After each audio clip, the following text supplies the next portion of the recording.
Michael, what are all those other little knobs for? So there's lots of other pumps that can be used for a variety of different things throughout the case.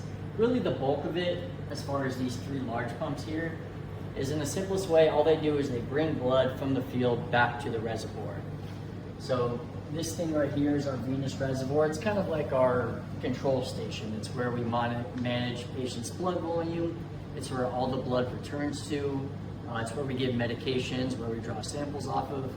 So essentially, this device can't operate without volume, right? Because we know Volume, you mean blood? Yeah, or crystalloid, or okay. Just anything to prevent air in the circuit. So these large pumps. So here, is air a bad thing in the circuit? Because what would happen if that happens? Yeah, so air is obviously the number one enemy. Just like, you know, if you're a nurse, you prime an IV line, or you know, you want to make sure there's no air in an arterial line. This is basically just giant IV tubing. So when you mix air and blood, air has a propensity to rise, which can essentially cause an ischemic event because it could overcome the pressure of the blood. So essentially the risk is having a stroke, or you could have air in the heart, which could affect, you know, the blood flow to the heart and cause a transient ischemic event.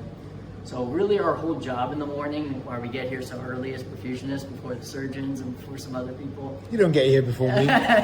Is we're essentially trying to de-air this entire device. So, you know, all these little bits and components, you want to make sure that there's no air. And, you know, it's kind of where, you know, one of the primary things we have to do before it's safe to use. And I mean, this is like flying a space shuttle, honestly.